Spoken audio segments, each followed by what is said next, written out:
I am joined this morning by Jeff Strand from the Tennessee Disability Coalition.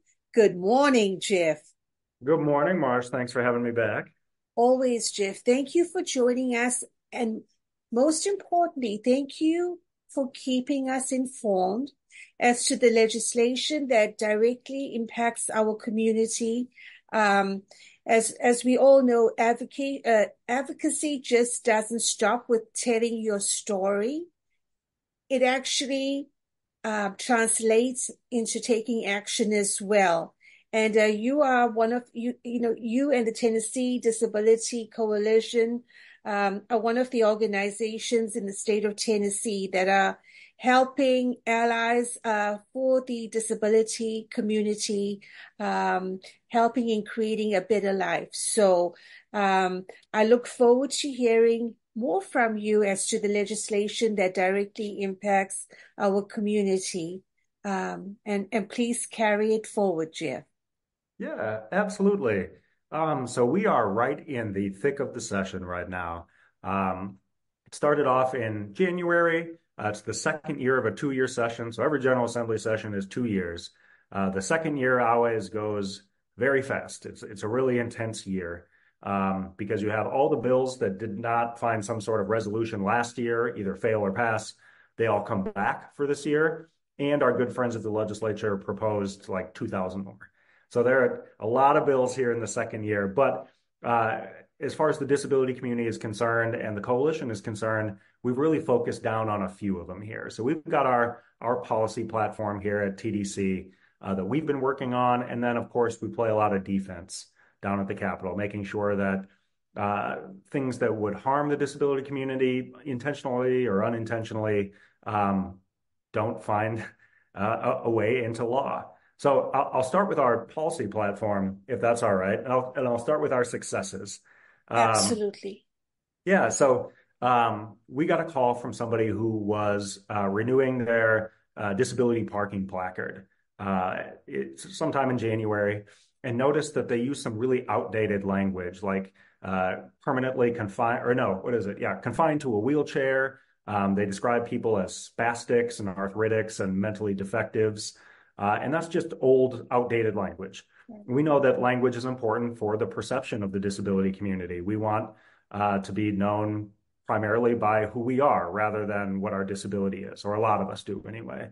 And so what this bill did was a simple cleanup of the code. And it took some of that outdated language and modernized it. So instead of permanently confined to a wheelchair, it says permanently in use of a wheelchair. So the same thing, but in modern language. And frankly, less offensive language. And we think that just furthers our cause of writing the kind of perception that we want to be written at Cordell Hall. So that one passed really easily, no problems. That one's already done and in the books. As far as the rest of the stuff, a big one that we've already passed so far on the Senate side is our paid family caregiving resolution. And just quick civics 101 here. A resolution is a non-binding sort of sentiment from the General Assembly. So a law tells somebody they have to do things, like do something. A resolution says, hey, we think you should do something. And this one was, hey, we, the General Assembly, or the Senate in this case, think that the state should develop a comprehensive statewide paid family caregiving program. Current policy is sort of squishy on what that looks like, but it makes it really, really difficult to be paid as a family caregiver if you live in the same residence as the person you're providing care. So that's aging spouses, parents of kids with disabilities are pretty much excluded from this, and TennCare in the state do all they can to dissuade folks from making that choice that they want to be paid for the care that they're providing. And so we worked through Senator Yeager's office to get that through, and it passed on the Senate side. On the House side, it just started going yesterday, actually, so Tuesday the 19th, it passed its first committee in the House.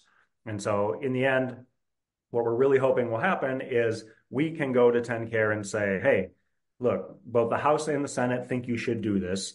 Here's your opportunity to do it on your own. If not, TDC and the disability community will come back with a bill next year. So this is going to be a multi-year effort. This is step one. It's very, it's not very possible. It's possible, TennCare does this on their own this summer, but it's more likely that we're going to have to make a legislative push next year. And so advocates out there, that's going to need a lot of support. And we're really excited to get folks in the game. Jeff, can I ask a question as to the sentiment behind this particular resolution? Is it for caregivers to be paid a monthly stipend while they're at home caring for their child or the individual with disability? Because going out and finding a job is almost in some ways impossible to do if that person does not have a caregiver at home. So basically, the family member receives a stipend for this obligation. Is that? Well, that's the beauty of starting with a resolution is we have an end goal here, and that's a paid family caregiving program. The policy details, how it would work, is up to us to work on and up to the community to tell us what they want. So it could look like a monthly stipend. It could look like a wage. They could pay an hourly wage. It could be limited to just some caregivers of people with disabilities. It could be everybody. We could put income. So the amount of levers and the types of levers are almost infinite with this. And so what we really want to hear this summer from the disability community is what you want this program to look like. So that when we come around in January and say, hey, the General Assembly said last year, we think you should do this, and then you didn't do it. Here's what we want you to do specifically. And so we really do want to hear from the disability community because we want to build something that works, and we want it to be comprehensive. We want to make it easy for caregivers. And the best way to do that is to hear about what it's like to be a caregiver and what those caregivers want. Okay. So now on to the ones we're still fighting about. And this year we have received a lot of the fight. So our first one that I want to talk about is Senate Bill 2791. This is our TennCare for Working Adults with Disabilities Act. It is essentially a Medicaid buy-in program, which is what it sounds like. It's for folks to pay 5% of their annual income to access Medicaid benefits, regardless of their income or assets. So currently, if you need Medicaid services, and a lot of folks with disabilities do, you can't make more than, as an individual, about $19,000 a year, and you can't have more than $2,000 in assets. And that is pretty strict. Yeah, and it's limiting to the aspirations of folks, aspirations of families. We talk to a lot of folks who get divorced because of this, because they don't want their spouse to be subjected to these same restrictions. And so what this would do is it kind of lifts that artificial cap on what you can do and what you can aspire to. So we've been working with a really great advocate. His name is Robbie. 2 years ago, he was in a car accident that left him paralyzed from the shoulders down. Spent the last 2 years recovering, doing physical therapy, getting back to a point where he can be at home. And now he wants to go back to work. But he is a corporate finance guy, and he can do that from his chair. But there's no such thing as a corporate finance job that pays $19,000 a year. And he absolutely needs his Medicaid services because he needs at-home care. And private insurance would never cover that. And so this would give him an opportunity to pay into the system, access those benefits, go to work, build a family, save. And we're really excited about this one. We would be the 47th state to have one. 46 other states have already figured this out. So we're really excited about that one. The biggest obstacle for us is not the substance of the bill. People, they get it. And they want, legislators want folks to be able to go to work. They want folks to have a family, and they know that this is a barrier. The real obstacle for us will be the cost. And so TennCare, in our opinion, inaccurately projected that this would cost $18 million. And we think it would cost more like $1.8 million. So our next steps here are to finish getting through the committees and get to the finance committees, where they're going to talk money, and work with our sponsors to revise our fiscal note, which is the estimate of what it costs. And so we'll work with them, we'll work with the speaker, we'll work with the Office of Fiscal Review, and give them our numbers and say, this is why we think you're wrong. But again, here's where grassroots and advocates can come into play here is that they can push our legislators to, realize what the actual cost of this would be. It's more like our estimate than TennCare's estimate. So, Jeff, I'm just going to kind of ask a question on this as well. A as a person with a disability, you want to get out there into the workforce, you want to earn that living, but your period of actually employment is not always set in stone. For example, you may get sick, or, something may come around, so you may not always necessarily be able to hold on from that company or employer-sponsored healthcare. So that is one of the, that's just a consideration to getting your Medicare, getting your healthcare from a state-sponsored organization makes much better sense. And it's not something that you guys are asking just to be bestowed on. It's something where you buy in. So there's that fiscal responsibility and accountability as well. And I mean, that just opens up the door for, future employment opportunities from what I can see. And obviously there's many more perspectives out there. So how can folks reach you guys as far as what opinions and options might be, Jeff, if they would like to, contribute a perspective or add to the story, so to speak? Well, I think a big champion for us would be the Speaker, Cameron Sexton, in the House. He worked with our original sponsor, Darren Jernigan, to figure out how to pay for this. And so Tennessee has something in their Medicaid waiver called shared savings. And how that works is that the federal government and the state combine together to put a big pot of money every year for Medicaid services. And through our shared savings program, any of those dollars that we don't spend, Tennessee and TennCare now get to keep a portion of, just as long as they use it to either reach a new population with their Medicaid program or provide a new service. And so our Medicaid buy-in program qualifies in both those respects. So this was Cameron Sexton's idea that we try to tap into these funds. Darren Jernigan agreed. He eventually signed the bill off to Tim Hicks on that side because he thought Tim Hicks might have a better avenue towards getting it passed. But so reaching out to Cameron Sexton and really, this is a little crude, fluffing him up. Let him know that he's doing the right thing here. And the disability community really wants this program. And the disability community really knows what it's going to cost. And so urging him to work with the Disability Coalition, work with the sponsors, really champion this Medicaid buy-in program would be a huge feather in our hat that I really think could help us fix the fiscal note and get this across the finish line. Thanks, Jeff. And so the last one on our kind of our policy platform this year that we proposed as the Disability Coalition is our Right to Repair Part 2. It's a wheelchair repair bill. So last year we passed Right to Repair Part 1 that prohibited prior authorization for the repair of wheelchairs. So before we passed that, insurance companies would require somebody who uses a wheelchair or the caregiver of somebody who uses a wheelchair to go to their doctor. We had to write a letter of medical necessity saying, yes, this person still needs a wheelchair. Well, folks who are in a wheelchair in some sort of frequent basis are probably going to need a wheelchair in the long term. So that seemed like a really unnecessary step that just added to this long wait period to get repairs for a wheelchair. We had heard from an advocate that they had waited 6 weeks on a flat tire. They had to go to their doctor who said, yep, you still need a wheelchair. And they had to call their wheelchair manufacturer and say, hey, I have a flat. Then they sent out an authorized technician who said, yep, you have a flat. So then they went back and they ordered the part. They waited for the part to arrive, and then they got out there and fixed it. And that took them 6 weeks.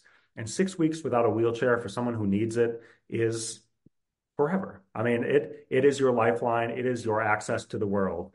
And to have that taken away over something like a flat tire was really problematic for us.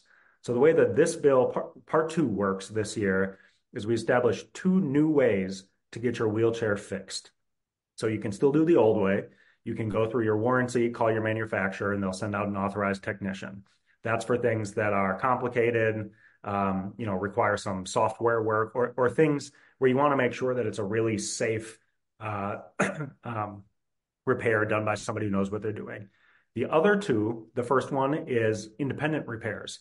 So there's a number of kind of simple non-clinical fixes that we've laid out in the bill that you can have someone who is an independent repair person do. For example, a flat tire.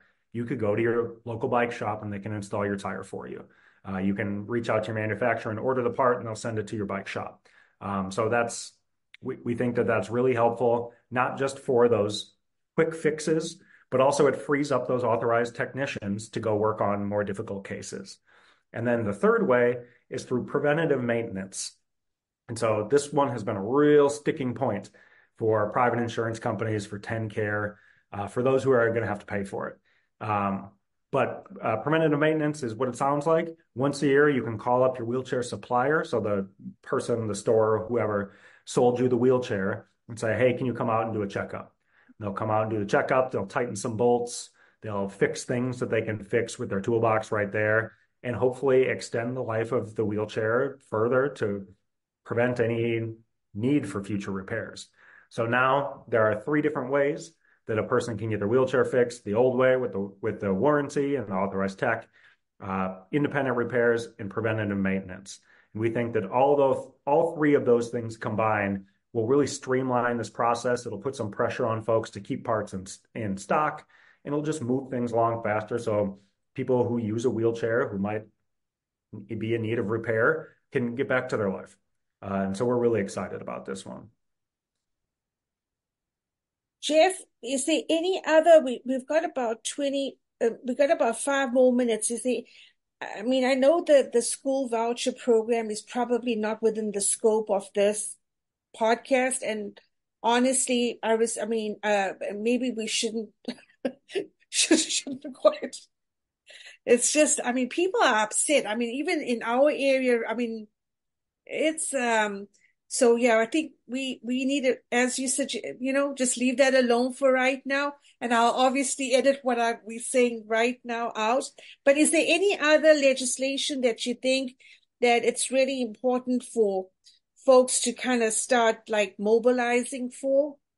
Yes, and this is why I saved this one for the last one. Okay. This is probably the biggest fight that the Disability Coalition has seen in a decade or so in playing defense. So this one is House Bill 2497. And this would allow 2 companies in the state to be exempt from our state's anti-institutionalization laws.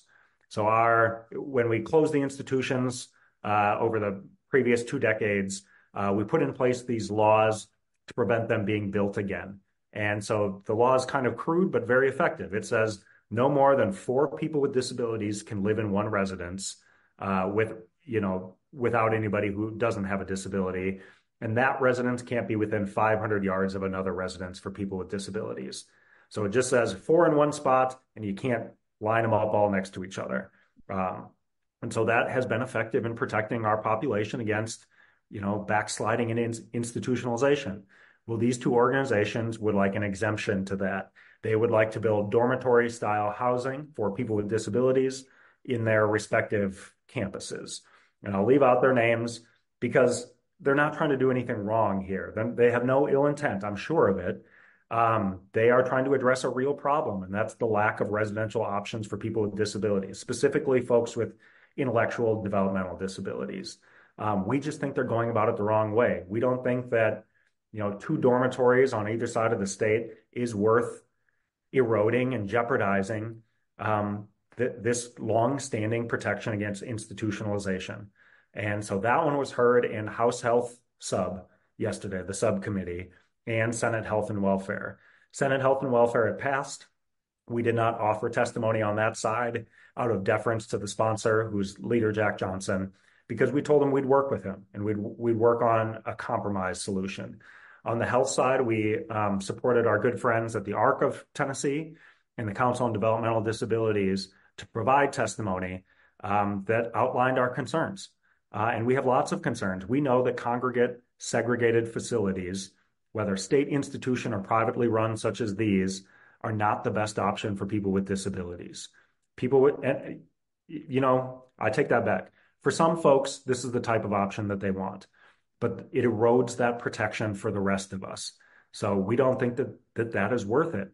Um, we think that these organizations can build more residential options for people within the bounds of this law. And they're not interested in that. And so our biggest concerns are not with their proposal. It's not with the specter of institutionalization. We don't think they're building a state institution. We think they're trying to do the right thing here. But our big concern is with segregation, congregate settings, and the erosion of this anti-institutionalization firewall. And we are up for a big fight here. They are adamant, as they should be, in their advocacy. They have good sponsors. And frankly, it's been a while since our legislators have heard this fight, and they forget what it's like. It's been a decade since we've had this fight, and there are a lot of new faces in there that don't remember. They don't remember this fight. And so advocates out there, whatever side you're on, I mean, we're all on the side of more residential options here. I'd hope you'd recognize that our state's protections and firewall are too important to, jeopardize by just such a narrow solution. And we'd like to work with the sponsors, the organizations, the companies to find a compromise solution where it's not segregated, it's not congregate, and leaves alone that protection. But we're going to need a push. We're going to need them to see that we are acting in good faith too, and that we want the same thing, but different means of getting there. Jeff, just as the mom, I 100% understand that they can never at any time be a slide towards institutionalization, right? But I think, I think that's why this conversation needs to even happen within the community itself, because the underlying issue is that there is a very limited housing stock. I mean, with the universal design that enables a person with a disability to live independently with or without community supports. So it's a limited housing stock.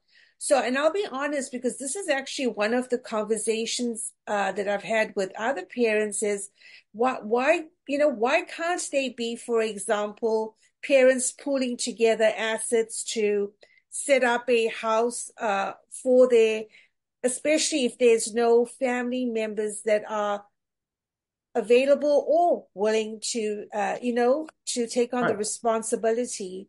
And so I don't know, Jeff, definitely there never needs to be a slide towards institutionalization, but I think there's a real concern of where to after a young adult turns 21. And if they do want to move out on their own, what is there out in the community that they can move to in terms of housing options? Yeah. And that's really what we want. That is a conversation that needs to be had, and it needs to be had on a level playing field and in good faith. Yeah. And we don't want to make a hasty choice here. Yes. This is a hasty choice. So I'm with you. I would never begrudge anybody doing the best thing for their child, disability or not. But we are just concerned that by making that choice, you reduce the choice of others. But we need to have this conversation, and we need to know what the rest of the disability community thinks. And we need to go forward in the right direction with us all on the same page. And we're worried that this bill is too quick, it's too narrow, and leaves us in the exact same spot that we are now with just fewer protections. So that's where we stand on this. It's a tough one. It's a big fight. But I do want to know what people think. So that's what I would ask of the grassroots, the advocates out there, is think about this and think hard about it, and imagine what you want, right? How can we fix the residential problem? What should we protect? How should we move forward? Jeff, as always, you just give us so much of food for thought, and you actually give direction as far as how we need to utilize that energy and kind of mobilize it towards efforts that are going to be meaningful for, just progress within the community at large. And, any conversations or opportunities for engagements that you guys think of setting up in the future that addresses. I mean, I know myself as a parent, we want to have these conversations, and we want to try and move towards some kind of solution as well. Um, so thank you for your time, Jeff. You have a ally here at the podcast. So anytime at all that you want to come on and, kind of let us know about what's happening and what we need to look out for. We really appreciate the efforts of the Tennessee Disability Well, thanks, Coalition. Marsh. And this is a great opportunity to reach out to our community because that's why we do what we do. We want to act on the best interest of the community, and we only know what to do if the community tells us. So I'd love to come back after the session and recap what happened, or the resolution to all these things I talked about. And we do have some opportunities this summer to hear out the community, from special ed to paid family caregiving to Katie Beckett to housing solutions. And so I'd love to come after the session and talk about opportunities to engage that way. Thank you, Jeff. You have an amazing day. Thank you so much. Thank you, Marsh. Let me push the stop over here. Yeah.